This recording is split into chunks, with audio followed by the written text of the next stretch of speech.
Once you've got your big ISearch question figured out and you've determined 4 things you want to know from your KWL, it's time to find some answers.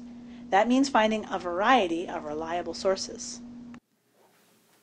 Once you have your sources picked out, you make a source card for each one.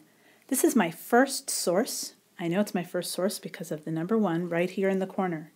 It's a book called It Starts With Food. That's the title of the book. And it was written by Melissa and Dallas Hartwig. There are the authors of my book. You're always going to put the authors first. I also want to include where my book was published, the city and the publishing company, and also the date of publication. Last of all, on my source card, I want to put where I can find the book again if I need it. This book comes from my home library. If I had found it at the Saco Middle School Library or the Dyer Library, that's what I'd put here. Here's another source card. This is for my second source, and this time it's a website. The website is called Mark's Daily Apple. That's the name of the website. And with websites, you don't underline, you use these little quotation marks.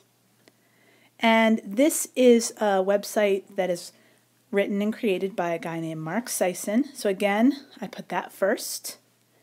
Now, sometimes the URL and the title will be exactly the same. In this case, it's not exactly the same. So that's the title of the website, and here's the URL. I also want to find the most recent date that is on the website. That's to show me how current or up-to-date the information is. And where I found it was online. You should know that not all of your sources are going to have an author. A lot of different magazines and a lot of websites don't have authors listed, in which case you'll start with the title, and that's just fine. My third source card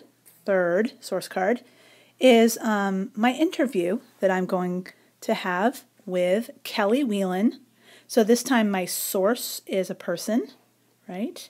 And I'm going to have this interview through Skype because this person lives in Sweden, so it would be very hard to interview her in person.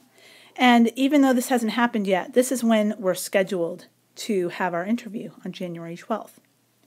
Now, there are lots of different kinds of sources. There are websites, magazines, even TV shows and movies.